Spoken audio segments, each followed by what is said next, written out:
6월 첫 주일 우리에게 주시는 하나님 말씀은 구약 성경입니다. 이사야서 30장 23절에서 26절까지 말씀, 구약 성경 1002쪽입니다. 이사야서 30장 23절 말씀부터 받들어 봉독해 올리겠습니다. 내가 땅에 뿌린 종자에 주께서 비를 주사 땅이 먹을 것을 내며 곡식이 풍성하고 기름지게 하실 것이며 그날에 네게 가축이 광활한 목장에서 먹을 것이요 밭 가는 소와 어린 나귀도 기와 새수랑으로 까부르고 맛있게 한 먹이를 먹을 것이며 흙에 살육하는 날 망대가 무너질 때에 고산마다 줄령마다 그 뒤에 개울과 시냇물이 흐를 것이며 여호와께서 자기 백성의 상처를 싸매시며 그들의 맞은 자리를 고치시는 날에는 달빛은 햇빛 같겠고 햇빛은 7배가 되어 7날의 빛과 같으리라. 아멘. 26절까지 봉독해 올렸습니다.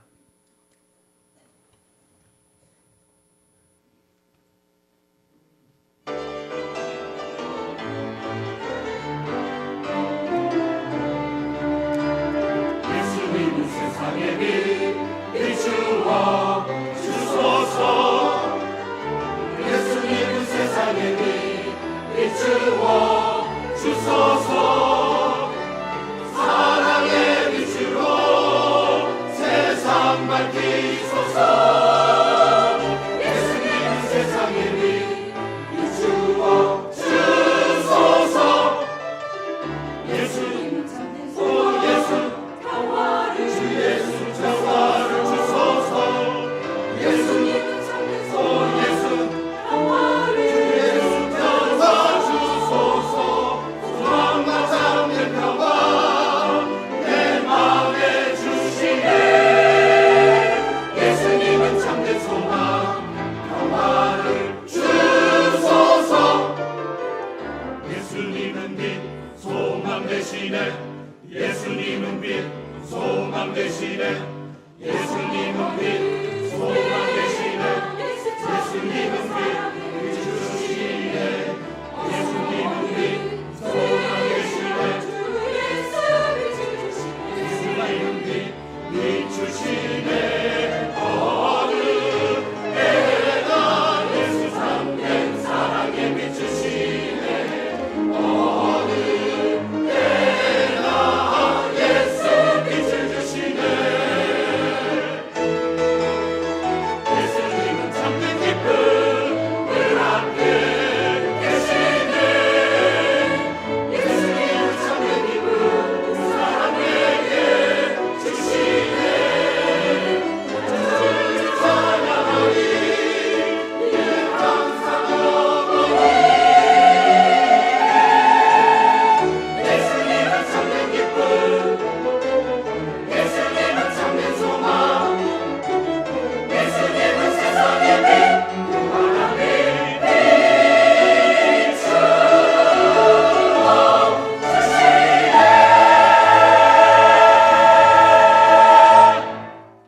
아멘. 할렐루야. 감사합니다.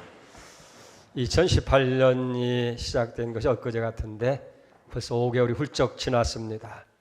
이제 6월이 시작되고 오늘 첫 주일을 지게 됩니다. 2018년 6월은 우리나라에 아주 중요한 일들이 많이 있습니다. 우리 민족의 운명을 결정지을 수 있는 그런 미국과 북한의 회담이 12일 날 싱가포르에서 있게 되어지고 6월 13일에는 이제 구시의원과 구청장 또 시장, 도지사를 선출하는 선거가 있게 되어지고 14일에는 세계인의 축제라고 하는 러시아에서 월드컵 축구 대회가 있게 되는데 영광스럽게도 우리가 8회 연속해서 이제 출전하게 되어집니다.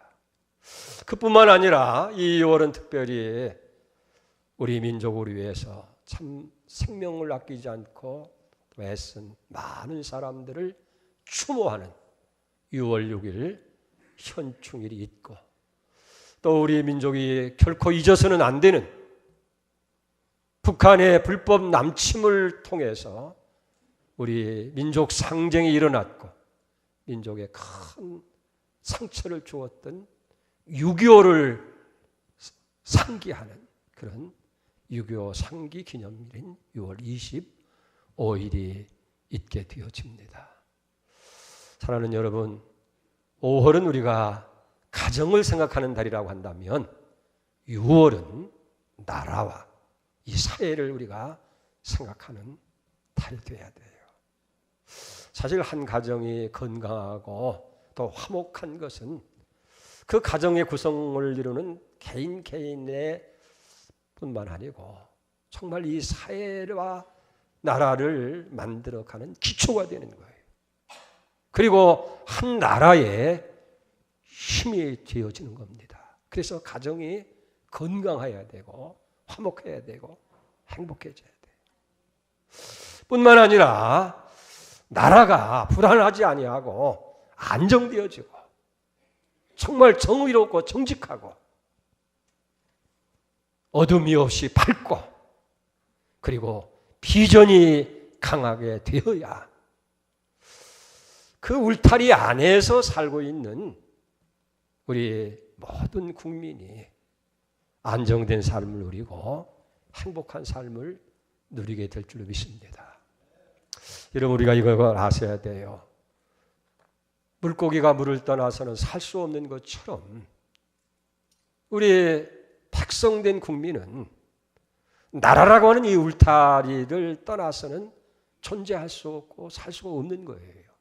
그래서 나라가 있고서야 가정도 사회도 우리의 행복도 존재하게 되어지는 줄 믿습니다. 그렇기 때문에 우리가 나라의 소중함을 여러분들이 기억해야 됩니다.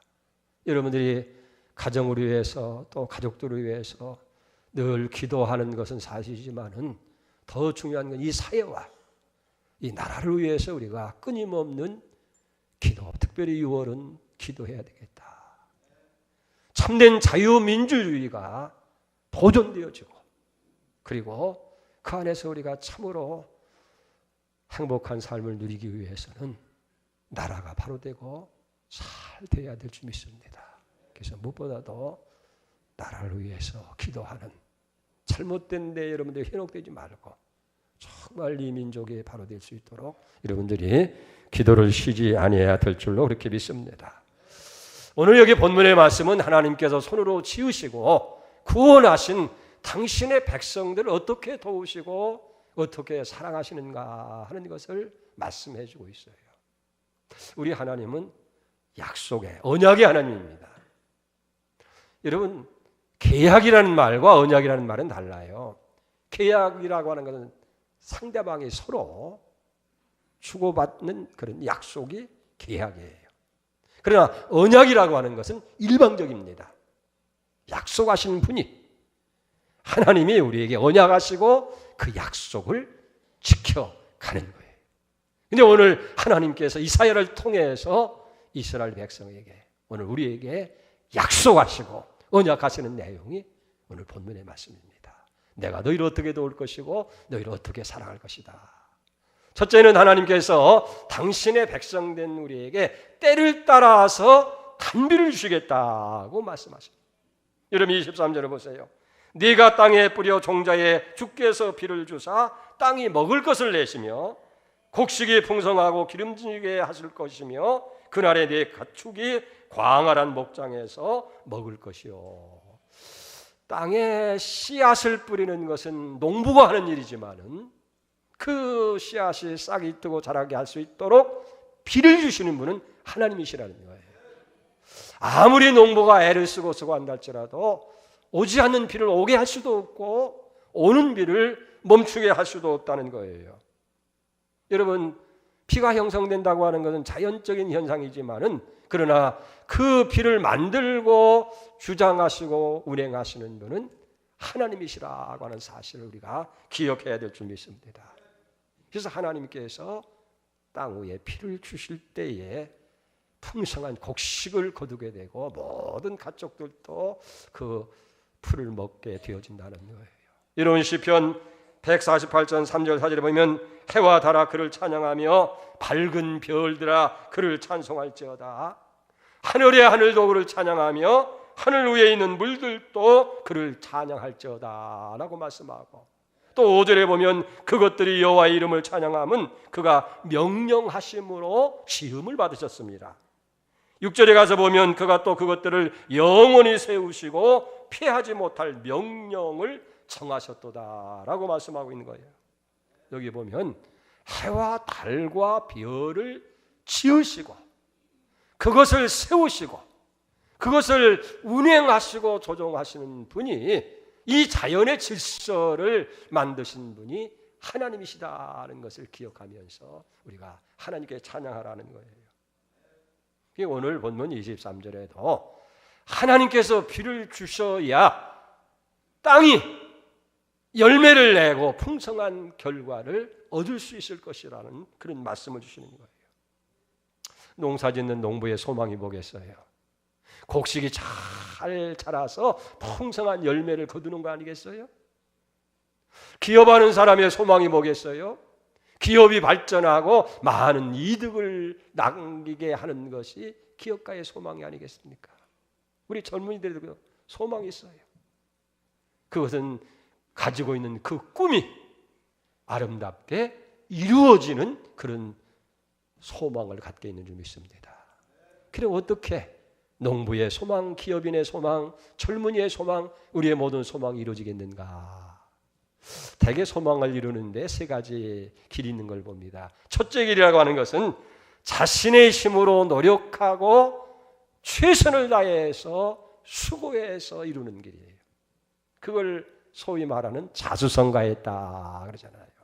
자기가 애쓰고 노력하고 열심히 참 허리띠를 졸라매고 수고해서 그렇게 성공하는 사람들이 없잖아요. 있어요. 그러나 그것은 한계가 있다는 거예요. 인간의 수고가 그래서 때로는 실패도 하고 넘어지기도 하고 눈물의 빵을 먹어야 되고, 그 수고나 그 힘든 것은 말로 할 수가 없어요. 두 번째 길은 누군가의 도움을 받아서 이루는 거예요. 그래서 부모의 도움을 받고 형제의 도움을 받고 가족의 도움을 받고 친척의 도움을 받고 친구의 도움을 받고 선배의 도움을 받고 이웃의 도움을 받아서 자기가 목표했던 그런 일들을 이루어가는 것. 근데 여러분 보세요. 이 주변의 우리 환경이라든지 사람은 언제나 한결같은 것은 아니에요. 변함이 있는 것이고 그들의 능력도 도움도 한계가 있을 수밖에 없다. 그래서 시편 146편 3절에 보면 귀인들을 의지하지 말며 도울 힘이 없는 인생을 의지하지 말라. 그의 호흡이 끊어지면 흙으로 돌아가서 그날에 그의 생각이 소멸하리라. 아무리 귀한 사람 또 굉장한 능력이 있는 것 같아도 인생을 도울 수 있는 힘이 있는 것은 아니라는 거예요. 세 번째 일이 있습니다. 그건 하나님의 도움을 받는 거예요. 농부에게 단비를 내리시고 기업하는 사람들에게 기업의 번영의 비를 내리시는 하나님의 도움을 받는 것인 줄 믿습니다. 여러분이 잘 아는 말씀 시편 121편 1절에 보면 내가 산을 향해서 눈을 들리라. 나의 도움이 어디서 올꼬? 나의 도움이 천지를 지으신 여호와에게서로다. 정말 도움이 어디서 올까? 사람에게서 오는가? 뭐 부모에게서 오는가? 누구에 오는가? 다 살펴보니까 정말 나의 도움은 천지를 지으신 하나님에게서다. 그렇기 때문에 시편 146편 5절에 보면 야곱의 하나님을 자기 도움으로 삼으며 여호와 자기 하나님에게 자기 소망을 둔 자가 복이 있다. 하나님을 도움으로 삼는 자, 거기에 소망을 두고 살아가는 사람들이 정말 복이 있다 하는 거예요. 사실 하나님의 도움은 우리가 쉽게 눈으로 볼 수가 없어요. 쉽게 손으로 잡혀지지 않습니다. 왜 그래요? 하나님은 너무 크기 때문에 그래요. 이 지구가 돌아가는 소리가 엄청난 소리인데 그 소리가 너무 커가지고 우리의 그 사이클을 잡을 수가 없어요. 하나님이 이렇게 크신 하나님이라는 거예요. 대부업을 하는 사람들을 큰 손이라고 해요. 큰 손. 근데 큰 손은 드러나지 않아요. 그 앞에서 일하는 사람들은 누가 어떻게 하는 거 다 알지만은 하나님이 그렇게 큰 손이시라는 거예요. 하나님은 크신 하나님인 줄 믿습니다. 세상을 덮으시고 세상을 운행하시고 세상을 다 도우시는 하나님의 크신 손이 우리를 도우신다. 그래서 이사야 45장 7절에 보면 나는 빛도 짓고 어둠도 창조하며 나는 평안도 짓고 환난도 창조하느니 나는 여호와라. 이 모든 일을 행하는 자니라. 여러분, 하나님께서 때를 따라서 돕는 은혜를 주셔야 돼요. 그렇기 때문에 그의 공주하심과 때를 따라 돕는 은혜를 얻기 위해서 우리는 은혜의 보좌 앞에 늘 담대히 나가는 역사가 있어야 될 줄 믿습니다. 두 번째로 하나님께서 자기 백성에게 시냇물이 흐르게 하는 은혜를 주시겠다고 약속하는 거예요. 25절을 보세요. 크게 사륙하는 날 망대가 무너질 때에 고산마다 출렁마다 그 뒤에 개울과 시냇물이 흐르게 할 것이며 라고 말씀하고 있어요. 당시 이스라엘 백성들을 괴롭히는 나라들이 있었어요. 아주 강대국이었던 아수르와 바벨론과 애굽 같은 나라였는데 하나님께서 이제 그 나라를 친다는 거예요. 그래서 그들의 망대를 무너뜨리고 파멸을 시켜서 이스라엘 백성들에게 승리를 주시는데 그때에 그들의 망대가 무너지고 그들이 파멸될 그때에 하나님께서 은혜를 베풀어 주어서 골짜기마다 산골마다 시냇물이 흐르게 만들어 하시는 거예요. 여러분, 단비도 중요하지만은 매일 흐르는 시냇물은 더 중요한 줄 믿습니다. 사실 이스라엘 백성들에게는요 1년에 2번밖에 비가 안 왔어요. 그게 언제냐면 10월과 11월, 그걸 이른비라고 합니다. 이른비가 오면 농부들이 이제 밭을 갈고 씨앗을 심어서 싹이 틔우게 해요. 그리고 두 번째 오는 비는 늦은 비라고 하는데 4월, 5월 달에 비가 와요. 그 비는 곡식이 이제 여물게 하고 열매 추수할 수 있도록 그렇게 하는 비. 그래서 그 사람들은 이른 비와 늦은 비를 여기 기다리는 거예요. 근데 보세요. 시냇물이라고 하는 것은 낮에도 흐르고 밤에도 흐르고 어제도 흐르고 오늘도 흐르고 내일도 흐르고 여름에도 흐르고 겨울에도 흐르고 계속해서 흐르는 것. 그게 시냇물이 흐르는 은혜예요. 할렐루야. 그렇기 때문에 여러분 한꺼번에 엄청난 비가 오는 것도 중요하지만은 끊임없이 지속적으로 계속적으로 흐르는 시냇물 같은 은혜, 그게 진짜 중요한 은혜라는 거예요. 그래서 하나님께서 이제 이스라엘 백성들에게 오늘 우리에게 365일 동안 매일 낮에도 밤에도 겨울에도 여름에도 시내가 흐르는 것처럼 그런 끊임없는 지속적인 은혜를 여기 주시겠다 하는 거예요. 여러분 음식을 먹을 때도 그저 배가 터지도록 많이 먹었다고 하십니다. 아, 배부르다 하고 그게 얼마나 가요? 열흘 갑니까? 한 달 갑니까? 예? 또 하루쯤 지나면 또 배고픈 거예요. 그래서 한 번 잘 먹는 것도 중요하지만 옛날에는 그런 일이 있었어요. 예? 하도 굶고 힘드니까 그저 동네 잔치집 날 되면 잔치 날 가서 뭐 국수도 뭐 하루 종일 먹어서 배가 동사만 그러다가 탈나고 잘못된 경우가 얼마나 많이 있었어요. 여러분 한 번에 많이 먹는 것 그것보다 더 중요한 것은 하루 세 끼 지속적으로 계속해서 먹어야 건강한 거예요. 그게 진정한 복이라 하는 거예요. 사실 이스라엘 백성들이 광야 생활할 때 40년을 생활할 때에 저들은 만나를 먹었어요. 하늘에서 농사짓지 아니하고 만나를 내려서 먹을 때에 그날의 만나를 그날에 거두게 하셨어요. 이건 하나님의 놀라운 섭리가 거기 있는 거예요.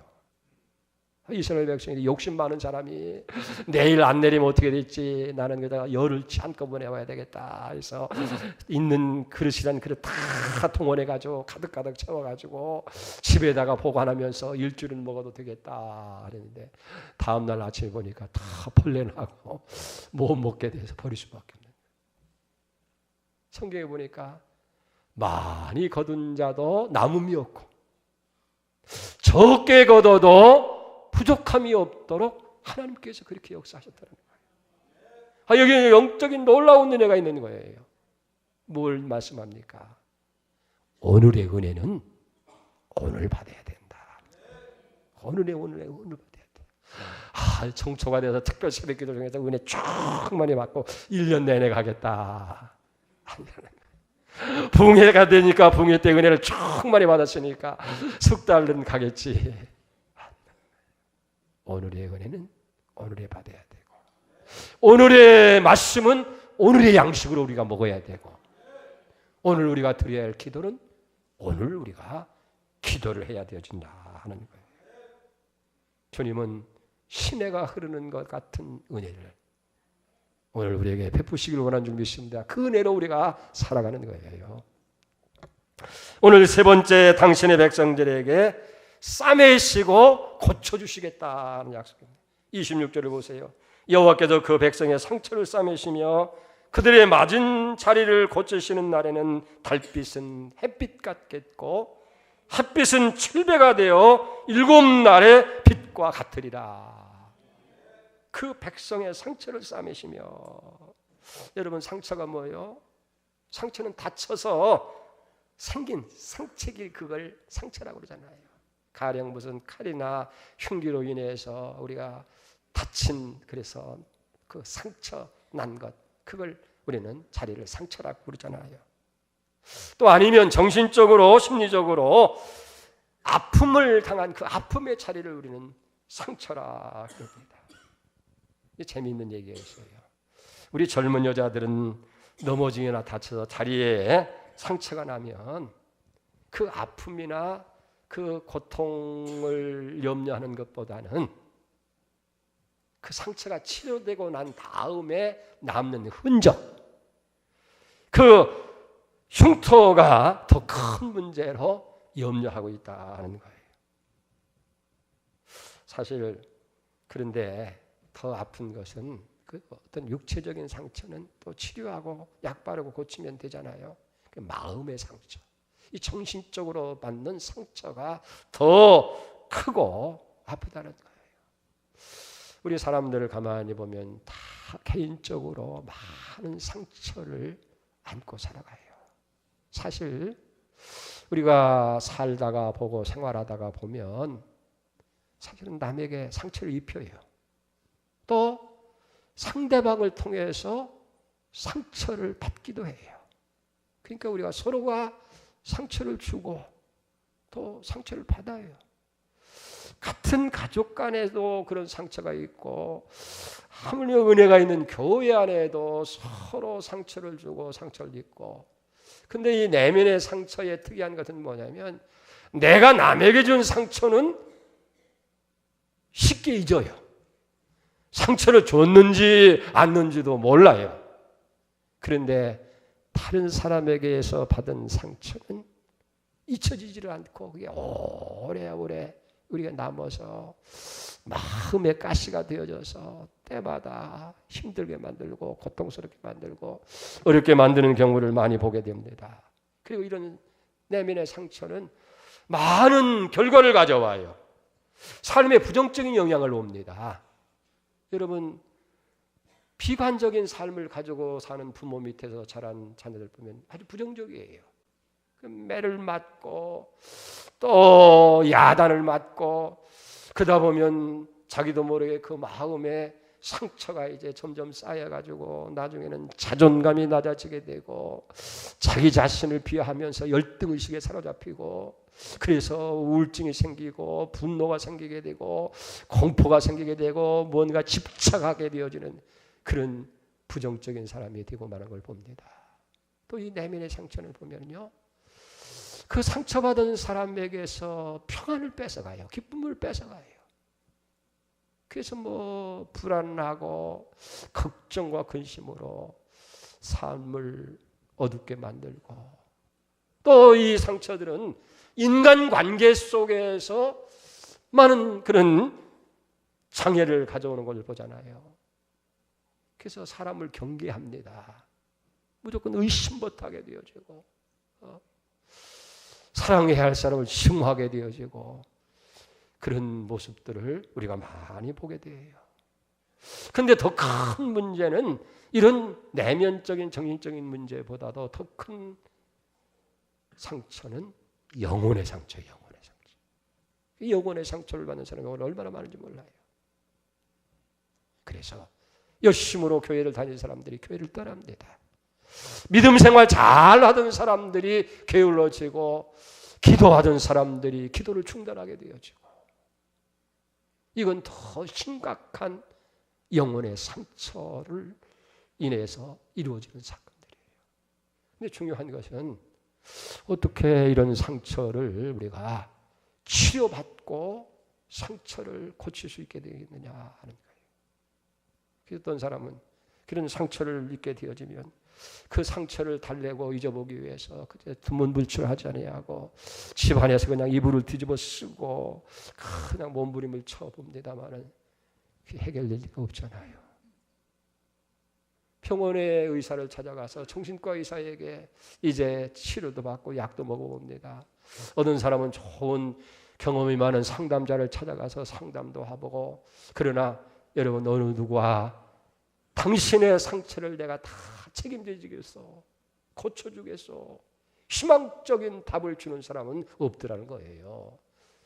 약을 먹다 보니까 그게 남용이 돼서 부작용을 일으키기도 하고 때로는 훌쩍 속세를 떠나버리는 그런 사람들도 없지 않아 주변에 있는 것을 보게 됩니다. 그런데 오늘 성경은 하나님이 우리의 상처를 싸매주신다는 거예요. 하나님이 우리의 상처를 고쳐주신다는 거예요. 여러분 출애굽기 15장 26절에 보면 나는 너희를 치료하는 여호와이니라라고 말씀하고 있습니다. 욥기 5장 18절에 보면 하나님은 아프시게 하시다가 싸매시며 상하게 하시다가 그의 손으로 고치시나니 그랬어요. 하나님이 싸매시고 하나님이 고치시는 거예요. 여러분 혹시 마음의 상처, 영혼의 상처 때문에 고통 중에 있는 사람이 있습니까? 하나님을 믿으시기 바랍니다. 하나님이 싸매시는 거예요. 하나님께서 고쳐주신다. 이보다 더 소망의 말씀, 희망의 말씀이 어디 있습니까? 여러분 26절을 보세요. 여호와께서 자기 백성의 상처를 싸매시며 그들의 맞은 자리를 고치시는 날에는 달빛이 햇빛 같겠고 햇빛은 7배가 되어 7날의 빛과 같으리라. 하나님이 우리의 상처를 싸매시고 고치시는 그날 달빛은 햇빛같이 된다. 여러분 달빛은 다른 이거 무광체예요. 발광체가 아니라 그 말이에요. 스스로 빛을 내는 것이 아니라 반사잖아요. 햇빛을 반사하는 무광체예요. 그런데 하나님이 우리의 상처를 싸매시고 고치시면 그 무광체가 발광체가 돼서 달빛은 햇빛같이 되어진다. 상처로 인한 가난, 고통, 아픔, 질병 이런 걸로 인해서 우리는 고통을 당했는데 하나님께서 우리를 고치시고 싸매실 때에 우리는 햇빛이 되어져서 영광의 사람으로 바뀌게 되어진다 하는 거예요. 그리고 햇빛은 7배를 빛날 것이라고 합니다. 햇빛이 얼마나 밝고 빛납니까?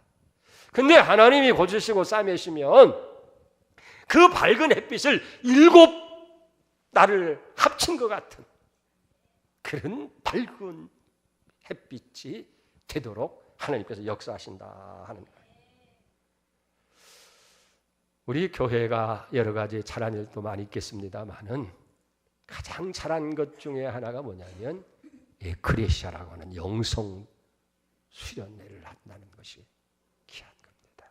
우리 교회뿐만 아니라 한국 교회도 앞으로도 많은 영향력을 끼칠 텐데 이 에크레시아를 통해서 제가 느끼는 것은 왜 그렇게 사람들이 다 상처가 많아요. 저분만은 참 그런 것 없이 참 평안한 삶을 누렸겠다, 참 행복하겠다, 참 죽겠다 하는데 내면 깊은 곳에 있는 그 상처, 부모로부터 받은 상처도 있고 아버지로부터 받은 상처도 있고 자식들로부터 받은 상처도 있고 남편으로부터 받은 상처도 있고 아내로부터 받은 상처도 있고 직장에서 받은 상처도 있고 그 상처를 안고 그냥 살아가는 거예요. 그러니 그 행복 삶이 온전할 수도 없고 행복할 수 없는 거예요. 그런데 짧은 3박 4일이지만은 하나님께서 상처를 어루만지셔요. 하나님이 상처를 치료하셔요. 하나님의 상처를 고치셔요. 그러니까 그 상처 속에서 어두웠던 심령들이 치유가 되었을 때에 달빛이 햇빛같이 되는 그 영광의 사람을 빛나요. 7배를 더한 햇빛같이 그런 찬란한 삶의 모습으로 정말 발광체가 돼서 사람들에게 영향력을 끼칩니다. 희망을 줍니다. 그리고 용기를 부여해 주는 모습들을 보면서 참 잘했다 그런 생각하지. 여러분 미국의 유명한 여성 앵커 오프라 윈프리라고 하는 사람 압니까? 이 사람은 1954년 미시시피 시골 강가 시골에 있는 마을에서 미혼모의 사생아로 태어납니다. 그리고 할머니 밑에서 자라는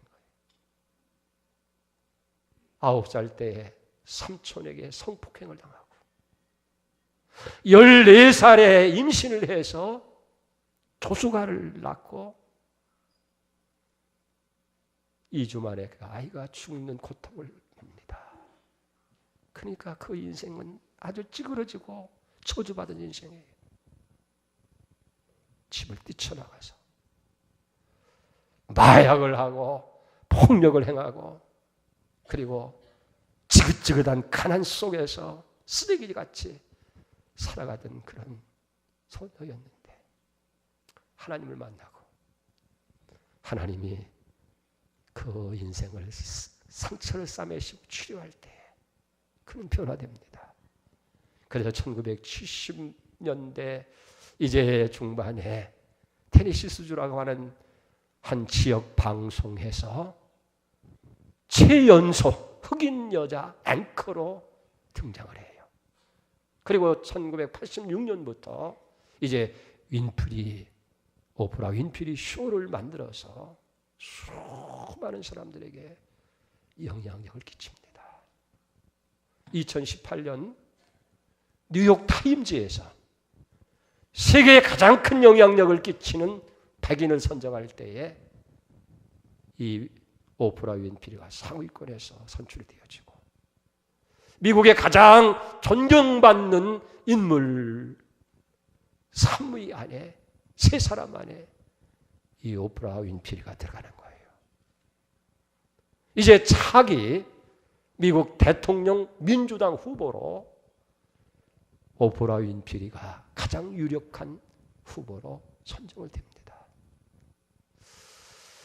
그분은 재산도 지금은 3천억 불인가요? 엄청난 재산을 가지고 많은 일들 정말 달빛 같은 그 인생이 이제는 7배를 단 햇빛 같은 그런 영향력 있는 사람으로 바뀌어졌잖아요. 그 유명한 격언이 있습니다. 그런 얘기를 해요. 무거운 짐 때문에 고통스러워합니까? 짐은 무거움이 아니라 사명입니다. 상처로 인해서 아픔과 고통 중에 있습니까? 아픔은 고통이 아니라 사명입니다. 다른 사람보다 더 부유합니까? 부유는 복이 아니라 사명입니다. 근데 이분은요, 특색이 뭐냐면 그 영향력을 행할 수 있는 것은 매일 잠자리에 들기 전에 감사의 일기를 쓴대요. 감사의 일기. 최소한 5가지는 쓴다는 거예요. 오늘 아침에도 건강한 몸으로 일어난 걸 감사하고, 하나님께서 찬란하고 푸른 하늘을 준 것을 감사하고, 오늘 점심에 맛있는 국수를 먹은 거 감사하고, 직장에서 괴롭히는 사람이 있는데 화내지 않고 참을성을 주신 것을 감사하고, 오늘 내가 책을 읽었는데 좋은 영양가 있는 글을 써준 작가를 감사하고, 뭐 굉장한 감사가 아니라 일상생활에서 일어나는 작은 사소한 것에다 감사하다 보니까 그렇게 많은 사람의 영향력을 끼치는 그런 위대한 사람이 되어졌다는 거예요. 하나님이 여러분의 상처를 싸매십니다. 여러분들의 그 아픈 맞은 자리를 하나님께서 고치시는 거예요. 그래서 가난하고 병들고 부족한 모습, 그래서 자존감을 잃어버리고 낮게 살던 사람들이 하나님이 고치시는 날 달빛은 햇빛같이 되고, 햇빛은 7배를 더한 빛나는 인생이 되게 하신다. 이게 하나님이 주시는 은혜예요. 하나님은 때를 따라서 우리에게 은혜를 주십니다. 1년 내내 지속적으로 끊이지 않는 쉥물이 흐르는 은혜를 우리에게 주시는 거예요. 상처 많지요? 아픈 자리 있죠? 하나님이 아프시게 하다가 싸매시고, 매를 때리셨다가 다시 고치는, 그래서 7배란 대한 햇빛 같은 그런 빛으로 축복하실 줄 믿습니다. 시편 116편 12절에 보니까 시편 기자는 내게 주신 그 은혜, 하나님의 그 은혜를 무엇으로 보답할까? 나는 이렇게 큰 은혜를 받고 살아가는데. 그 다음에 그는 그렇게 얘기합니다. 내가 구원의 잔을 높이 들고 하나님의 이름을 부르면서 감사의 제사로 하나님께 드리겠다. 그래. 하나님 주신 은혜가 이렇게 큽니다. 우리는 그 은혜를 받아 살아가는 거예요. 예? 나는 그런 생각을 해봐요. 예? 하나님이 우리 대한민국을 얼마나 사랑하시는지. 여러분, 우리 대한민국이라는 게요, 굉장히 강한 것 같지만 너무너무 미약한 존재예요. 그 위에 북한이 있지요, 러시아가 있지요, 중공이 있죠. 전부 다 사회주의 국가는 얼마나 뻘겁니까? 그런데 우리 대한민국만은 이게 어떻게 이렇게 존재했어요? 하나님이 지켜주시는 거예요. 김일성이 6.25 전쟁을 일으켰을 때에 압록강까지 우리가 쳐올라갔잖아요. 3군단 우리 병사가 압록강에 불을 떠가지고 수통에 달아서 이승만 대통령에게 우리는 통일했습니다. 그런데 중국이 150만을, 그것도 중국이 그냥 정부군을 파송하면 안 되니까 우용군이라고 해가지고요, 군복도 안 입히고 계급장도 없지, 그냥 내몬 거예요. 그렇게 해서 만든 것이 38선이고, 그렇게 만든 정권이 북한 정권이에요. 저는 정치 얘기를 하려고 그러는 게 아닙니다만 우리가 이건 알아야 되겠다. 지금 이런 회담이 이루어질 때에 중국이 그렇게 150만에서 80만 명이 죽었다는 거예요. 네? 상처를 입은 사람들이 40만이 아니고 거의 그러니까 괴멸되다시피 해서 이게 만들어 놓은 것이 북한 땅인데 쉽게 버리겠어요. 이 나라를 지키는 것은 하나님의 은혜예요. 네. 통일도 북한 형편대로 통일되는 게 아니고 자유민주주의로 통일이 돼야 돼요. 평화도 자유민주주의 통일이 돼야 돼요. 여러분들이 그걸 아시고 이제 우리가 기도해야 될 줄 믿습니다. 이 은혜를 주신 하나님. 이게 안 했더라면 어떻게 그랬어요? 우리는 지금 저 북한 사람들처럼요. 그렇게 가난하게 살아야 돼요. 젊은이들은 내가 군대 안 가도 좋겠다 하는데 북한에서는요. 10년을 복무를 해야 돼요. 복무를 10년을. 우리가 이 사실을 알면서 그 의신 은혜를 감사할 때 다음 주일에는 맥주 감사절로 지키려고 하는데 특별히 캄보디아에 우리 복음을 전하는 선교센터를 위해서 마지막 막바지인데 헌금하려고 합니다. 디모데전서 2장 4절에 보면 하나님은 모든 사람들이 구원을 받으며 진리를 아는 데 이르기를 원한다, 소원한다는 거예요. 그러니까 우리와 관계없는 것 같은 저민족에게도 구원을 받아야 돼요. 그 구원이 필요하니까 멀리 130년 전에 먼 나라에서 여기 이영만리에서 여기 와가지고 우리에게 복음 전해준 거 아닙니까? 우리가 함께 참여하면서 하나님 은혜에 보답하는 그런 해가 있을 줄 믿습니다. 기도하십시다. 하나님 아버지, 때를 따라서 탄비를 주시고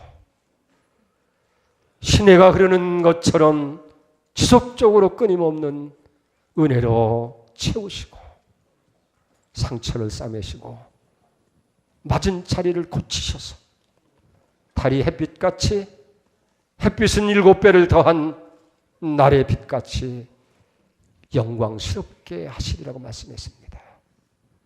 하나님의 은혜 크십니다. 무엇으로 보답하겠습니까? 우리도 구원의 자리를 높이 들고 하나님의 이름을 부르며 감사의 제사를 드리며 주 앞에 영광을 돌리는 우리 모두가 되게 하여 주시옵소서. 예수님의 이름으로 기도 올려옵나이다. 아멘.